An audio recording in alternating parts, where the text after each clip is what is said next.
The King and Prince William have private sources of wealth, including 2 extensive land estates, the Duchy of Cornwall and the Duchy of Lancaster. Prince William's private estate, the Duchy of Cornwall, has around 600 tenants. Some claim they're being seriously let down. Some tenants say they are in fuel poverty, and their homes are cold and hard to heat. One sent us photos of mould and watermarks that appear every winter. None felt able to go public with their criticism of the Duchy of Cornwall. They told us, "It gets miserably cold in winter. I can only heat 2 rooms in my home. When the wind blows, the curtains start swinging.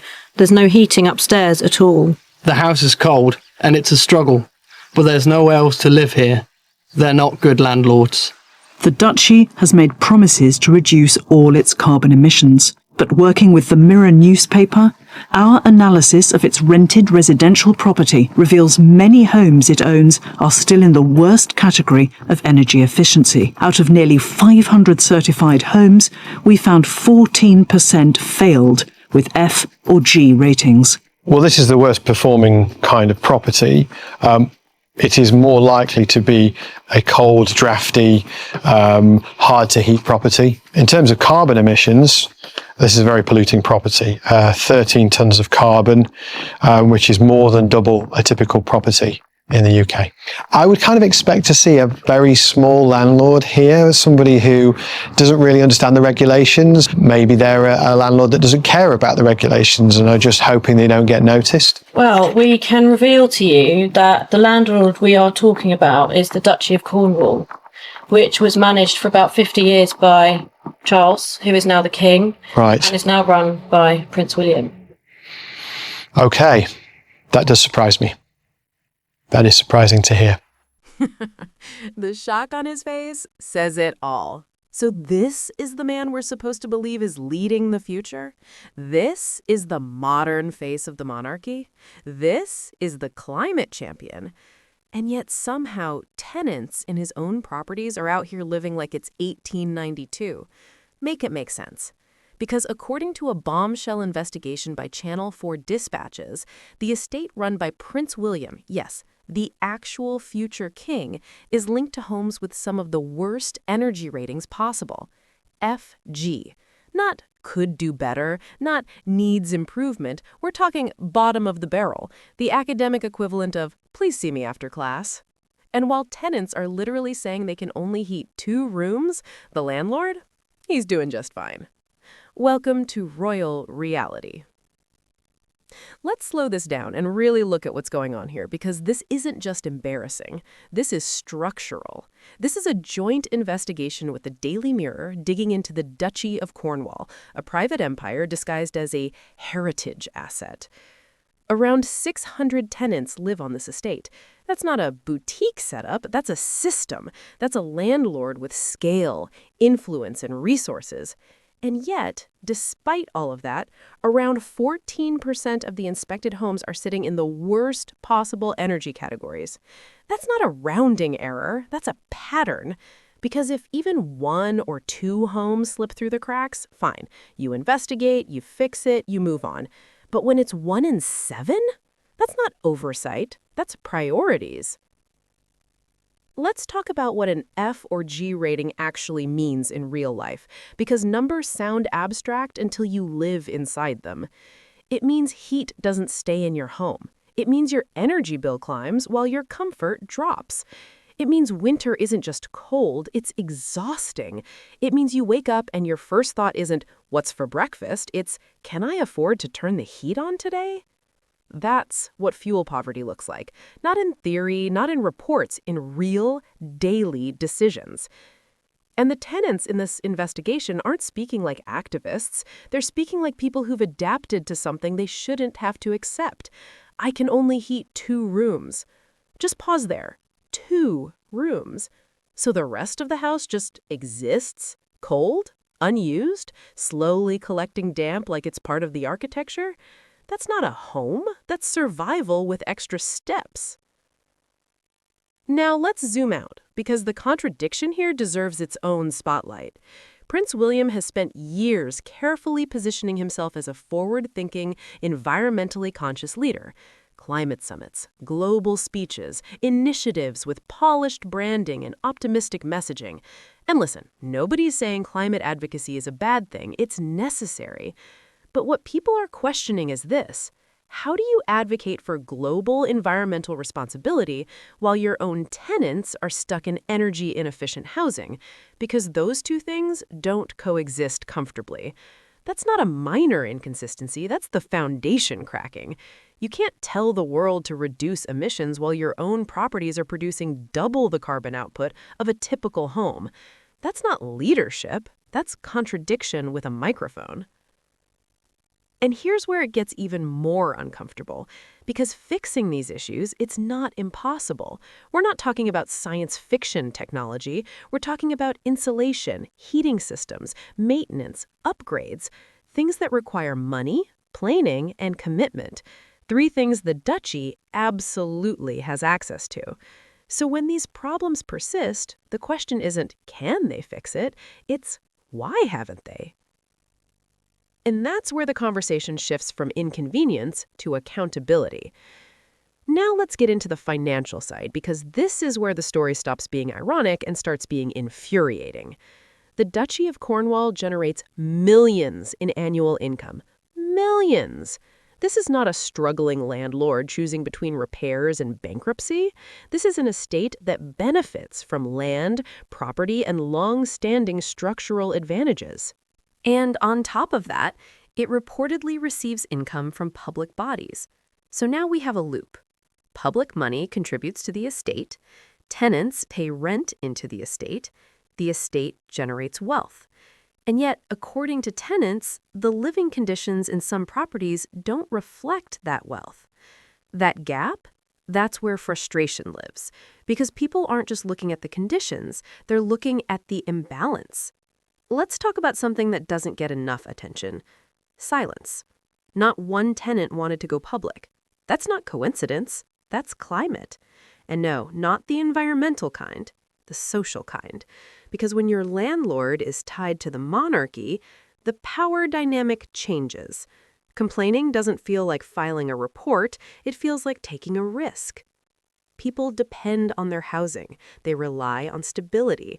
And when that stability is controlled by a powerful institution, speaking out becomes complicated. So instead, they speak anonymously. They describe their reality, but they stay invisible. And that tells you everything you need to know, because people who feel safe don't hide. Now, let's revisit that moment in the clip where the expert reacts. They look at the data and assume it must be a careless landlord, someone uninformed, someone cutting corners. And then they find out it's the Duchy. That moment matters because it reveals expectation versus reality. The expectation is that an estate like this would lead by example. The reality is it doesn't. And that gap between expectation and reality is where trust starts to erode. Let's address the legacy angle, because it's going to come up whether people like it or not. Yes, the Duchy was previously run by King Charles III. Yes, some of these issues may have developed over time, but here's the thing. Leadership is not just about inheriting assets, it's about transforming them. When Prince William took over, he didn't just inherit land, he inherited responsibility. And that responsibility includes fixing problems, not managing around them. Because if the estate can generate wealth across generations, it can also sustain long-term improvements. This isn't a temporary situation, it's a long-standing structure. Now, let's talk about perception, because the monarchy thrives on it. Everything is curated. Every appearance, every statement, every initiative, it's all designed to reinforce a narrative. Service, duty, leadership. But moments like this disrupt that narrative because they introduce something harder to manage: reality. Cold homes don't care about branding. Mold doesn't respond to PR strategy. Fuel poverty doesn't disappear because of a speech. And when those realities come into focus, the image starts to feel incomplete. There's also a broader societal angle here that can't be ignored. The UK has been dealing with a housing crisis, rising energy costs, increasing pressure on ordinary households. So when people see reports like this, it doesn't exist in isolation. It connects. It reinforces a feeling that systems are uneven, that some people are expected to tighten their belts while others maintain comfort.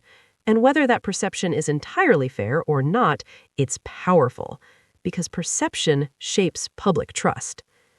Let's get into standards. If a regular landlord had properties rated F or G with documented tenant complaints about cold and mold, there would be consequences. Regulations exist for a reason. Energy efficiency standards aren't optional guidelines, they're expectations. So the question becomes, are those expectations being applied equally? Because if they're not, then the issue isn't just housing. It's fairness, and fairness is one of those things people notice immediately when it's missing. Now bring it back to the human level again, because it's easy to get lost in systems, institutions, and headlines, but at the center of this are people trying to live their lives, trying to stay warm, trying to manage costs, trying to make homes out of spaces that don't always cooperate. And when those people speak, even anonymously, it matters because they're not asking for luxury, they're asking for basic living conditions. At this point, the irony isn't subtle anymore, it's loud. A future king advocating for environmental change, while his own estate struggles with energy efficiency. A wealthy institution generating significant income, while tenants report conditions that don't match that wealth. It's not just a contradiction, it's a disconnect between message and reality. And in today's world, that disconnect doesn't stay hidden for long. So where does this go from here? Because exposure is only the first step. The real question is response. Will there be investment in upgrades? Will there be transparency? Will there be accountability? Or will this be managed, reframed, and slowly faded out of the spotlight? Because people are watching now, and once attention lands on something like this, it doesn't disappear easily. And here's where the story starts to feel less like an isolated failure and more like a pattern. Because if this is how the system treats ordinary tenants, it makes you look back at what happened to Prince Harry and Meghan, Duchess of Sussex, in a very different light. Remember Frogmore Cottage? That was presented to the public like some generous royal gift, a warm welcome into the fold. But the reality? Reports made it clear the property needed significant renovations before it was even livable. We're not talking about cosmetic tweaks, we're talking about a full overhaul. And who paid for that? Not the institutions sitting on generational wealth, the Sussexes themselves. So even within the same family, the contrast is striking. The narrative says privilege, comfort, support. The reality keeps whispering something else. You're on your own. And once you clock that pattern, it becomes harder to ignore how image is consistently prioritized over substance, because the same system that can mobilize resources for ceremonies, appearances, and global tours somehow moves at a glacial pace when it comes to actual living conditions. Whether it's tenants dealing with mold in duchy properties or family members handed homes that require expensive fixes just to be habitable, the theme is oddly consistent. Presentation first, practicality later. Optics polished to perfection, while the underlying reality quietly lags behind. It's almost like the institution understands the power of perception so well that it forgets people eventually look past the surface. And when they do, what they find isn't always flattering. And maybe that's the bigger issue sitting underneath all of this. Not just cold homes or outdated properties, but a mindset that treats comfort and quality as optional, depending on who you are and where you sit in the hierarchy. Because if even senior members like Prince Harry and Meghan, Duchess of Sussex, had to dip into their own pockets to make a royal residence livable, what does that say about the baseline standard? What does that say to the average tenant with far fewer resources and far less voice? It paints a picture of an institution that expects adaptation from others instead of delivering adequacy itself. And once that picture forms, it doesn't just raise eyebrows, it starts rewriting the entire narrative people have been told for years.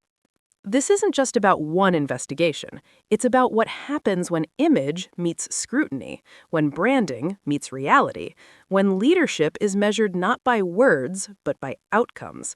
And right now, the outcomes are raising serious questions. Because at the end of the day, it's simple. If you want to lead on climate, start at home. If you want to represent the future, fix the present. And if you're going to talk about responsibility, then people are going to expect you to show it. Thank you for watching, and I will see you in the next video. Happy Sunday, family.